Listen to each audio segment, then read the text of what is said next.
The GMOA predict next move of student protesters. Chill out patients protest against doctors. Doctor caught working in private practice during the strike. Is political force behind attack on health ministry? Convener of the IUSF, Lahiru Weerasekara, remanded. A very good evening to you. Welcome to Primetime News, coming to you live and direct from the Newsfirst studios here in Colombo. I'm Bernadine Jack-Singha. I'm Saturanga Hapuarachi. Let's take a look at the stories in detail now. Patients and the public greatly affected by the GMOA strike voiced their anger against the actions of the doctors at the Chilal General Hospital.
This was the situation in many of the hospitals across the island today.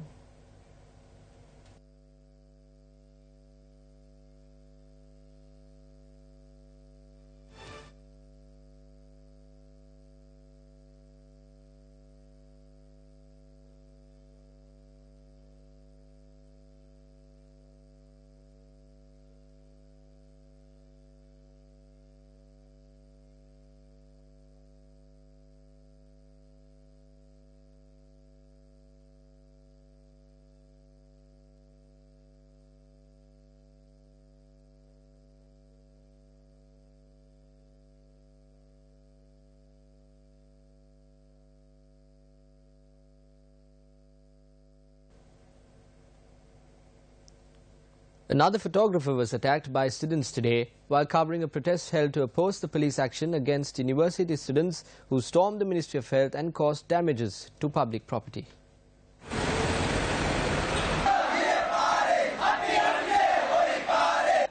The protest was being carried out opposite the premises of the Ruhuni University. A number of police teams, including the Gamdara Maptara police, were deployed to the location.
Yesterday too, a photographer and a police officer were attacked during a protest organized by the Medical Faculty Students Collective in Galle.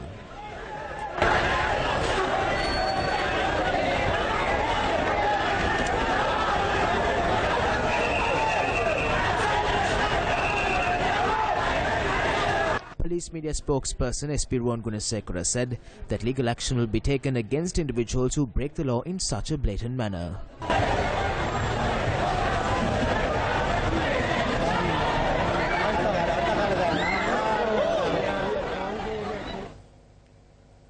Inter-University Students Federation convener Lahiru Weerasekara and Faizeen Ahmed of the University of Moratuwa Engineering Faculty were arrested and remanded today. The suspects were remanded after being produced before Maliga Kanda Magistrate Dulani S. Veeratunga this evening.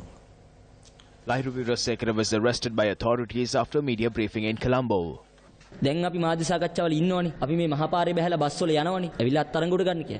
the media briefing, personnel from the Colombo Crimes Division and the Marudana Police arrested Lahiru Weerasekara.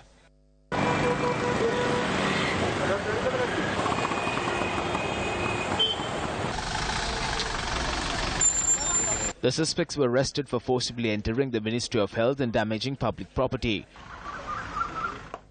Officials attached to the Ministry of Health voiced their anger over the damage to ministry property and demanded action be taken. The protesting health ministry officials called on authorities to arrest and take legal action against the individuals who caused damage to public property attached to the Ministry of Health. Who incited these students to storm into a ministry and act in this manner? We call on their parents to inform their children regarding this. Don't let your children fall victim to the schemes of unseen forces. We are formulating the estimates. 16 vehicles have been damaged. The grill gate, reception counter as well as our attendance recorder have all been damaged. There has been a greater damage inflicted on the good name and the reputation of the Ministry of Health. We call on the student community not to engage in unwanted activities.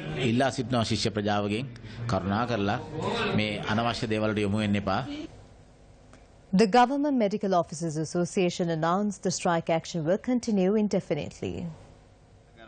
For months we've been saying that the country is moving back to the 80s. The last resort for the student is to take up arms. Student activists have become more violent than before. We issued a warning to the government, but they did not listen. If you read the penal code, section 118 to 120, there are ample provision in which such statements are construed as aiding and abetting the student to take up arms, and also inciting the student to take up arms against the government. Now, I believe under these circumstances, the government must not be hesitant to even decide whether that they should invoke the provision of the Prevention of Terrorism Act, where this statement could have been sufficient to remand this person until the conclusion of trial. Under these circumstances, when this matter is clearly shows he has incited the student to take up arms, he should be first dealt with under the law. Tensions flared in Parliament today as private medical colleges and the damages caused to the Ministry of Health were debated.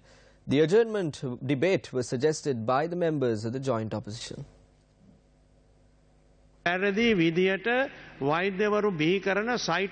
We cannot accept Saitam, which creates doctors in a wrong way.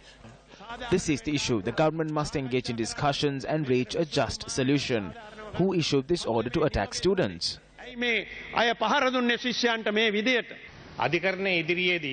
The legality of this institution has been accepted before a court of law. The doctors are attempting to influence the judiciary. They carried metal poles and broke down gates.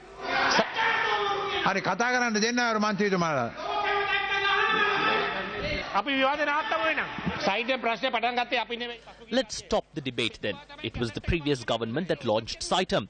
He even presented the Gazette to Parliament. The Gazette was presented by Dinesh Gunawardena on behalf of the Minister of Higher Education, S.B. Dissanayaka.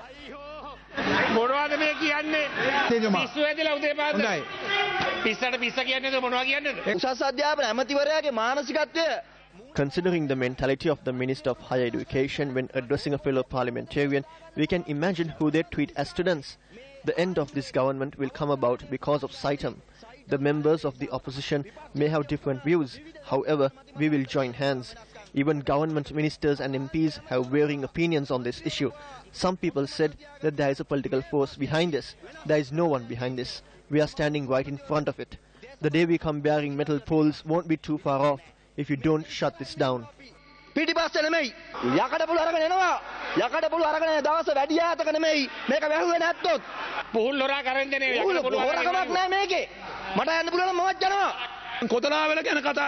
They don't speak about Kotalawala because they are afraid of Gotabaya. Neville Fernando contributed funds to the campaign of Mahinda Rajapaksa.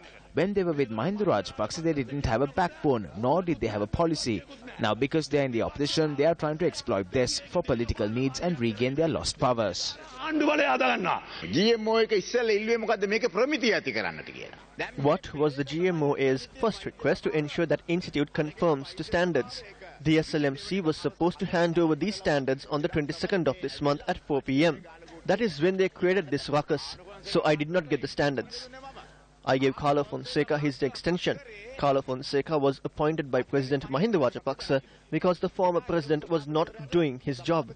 He is the one who said that there are two terrorist organizations in the country, the LTTE for the north and the GMOA for the entire country. Not only Saitam and KDU, we need more medical universities. I need twice as many doctors. The GMOA is being steered according to political needs. There should be no politics in the GMOA. The standards cannot only apply to Saitam. If policies are created to shut down Saitam, it will affect Wuhan as well. The medical faculty in the Eastern University will be forced to shut down because they have less facilities. Keep this in mind. This is how the issue on standards came about. You're watching Primetime News. Let's now cross over to a short commercial break. More news comes your way after this. To the news. The 30th Udagammana Concept Village was declared open today to mark National Housing Day. The event was graced by Minister Sajith Premadasa. The minister spoke of the current GMOA strike action.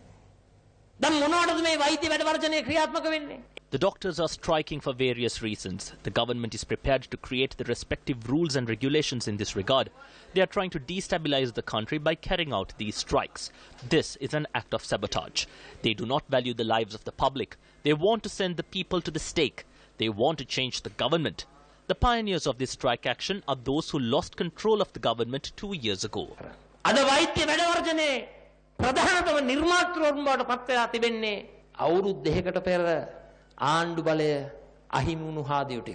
village in Mana Java Habbantuta has been named Sandapahanagama. The 26-house village was built at a cost of 60.9 million rupees. A commemorative stamp and a lottery were introduced to mark National Housing Day 2017. This week, the proposed Inland Revenue Bill has been released. News First looks at key points in the proposed bill with corporate finance expert Chandima Rodrigo. Today, the government website had the draft bill of the Inland Revenue Act. Yes.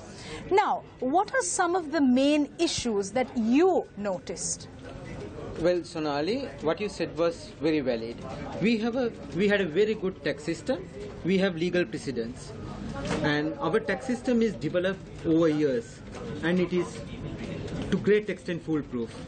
And there was no reason for us to introduce a different act altogether, which is divorced from our existing system. Under the existing law, Mr. Rodrigo, the assessor is bound to give reasons to the taxpayer. Exactly. It was a mandatory requirement. And the Supreme Court has defined it as a mandatory requirement.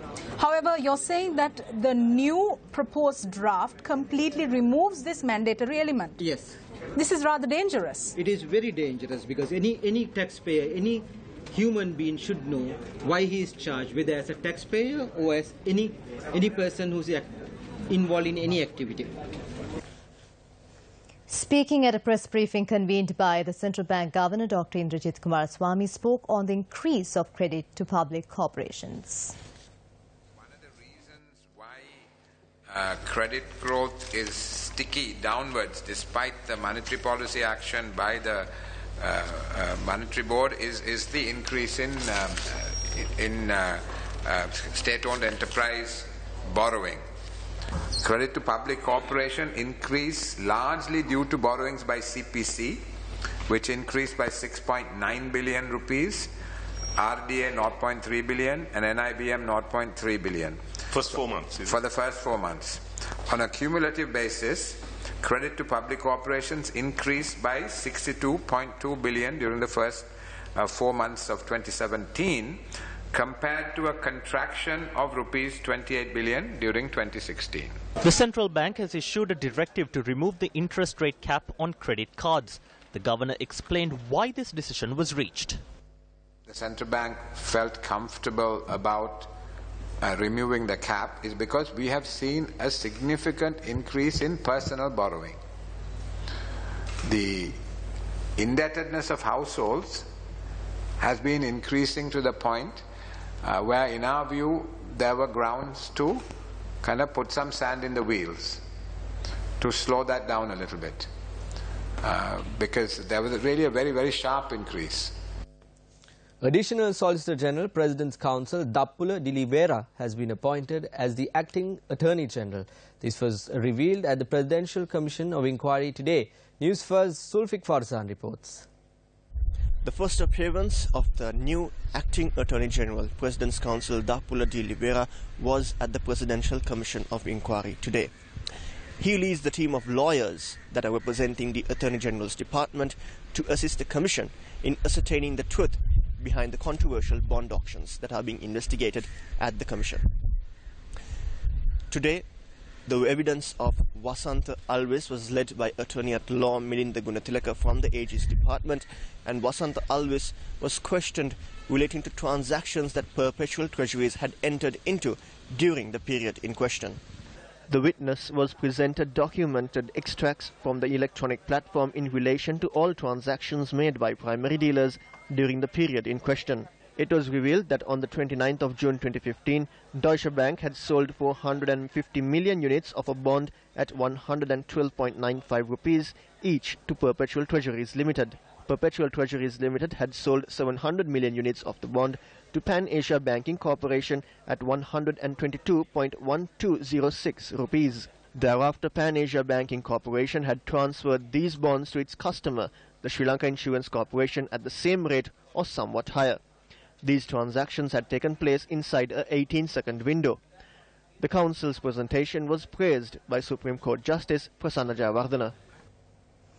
The Sri Lanka Ramana Mahanikaya convened a media briefing today to comment on protecting Buddhism in Sri Lanka.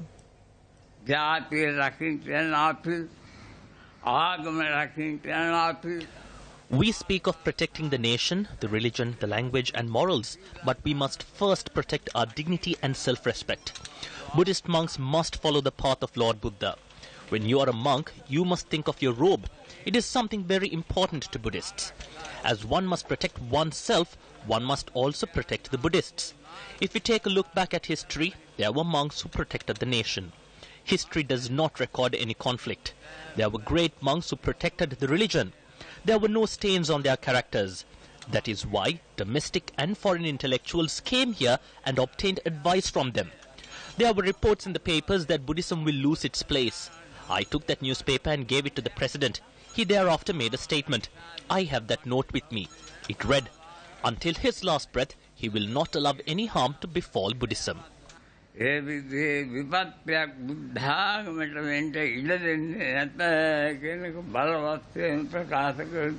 Chief Registrar of the Sri Lanka Ramana Mahanikaya, Venerable Attangane Sasana Ratnanathero, elaborated the stance of the Ramana Mahanikaya. We will never follow any violent path. However, we condemn the attempts made by some to brand monks and devotees as extremists without understanding the background of the situation. The government is legally bound to protect the Buddha Sasana.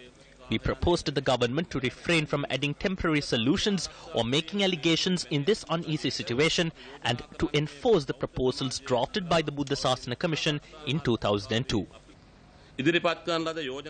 The joint opposition protested opposite the Ministry of Provincial Councils and Local Government, demanding the elections be held. Several members representing the joint opposition were given an opportunity to speak with the Minister of Provincial Councils and Local Government, Faiza Mustafa. September මාසේ මැතිවරණ පවත්වනවා කියන බලාපොරොත්තුවෙන් අද අපි යනවා. September එනකොට පළාත් පාලන ඡන්දයක් අපිට ලැබෙනවා. Minister Faiza Mustafa commented on the elections on several previous occasions as well. අනිවාර්යයෙන්ම ජූලි වලට කලින් අපි මැතිවරණ තියන මේ මැතිවරණ කොමිසම මේ කර්තව්‍යයක්. Speaking on the Lanka program recently, the chairman of the Elections Commission, Mahinda Deshapriya, commented on the election process. When this bill is presented to Parliament and is approved in Parliament, then we can hold the election. We need 75 days after it is approved to hold the elections. If this bill is approved on the 1st of July, we can have the election by the 15th of September. Today, the subject minister made another elaboration on the elections.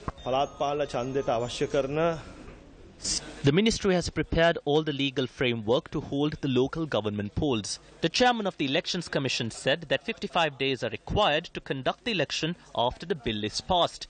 I am not a politician who comments on the period.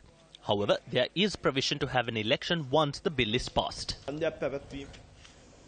Renowned Sri Lankan economist Dr. Saman Kalegama had passed away in Thailand.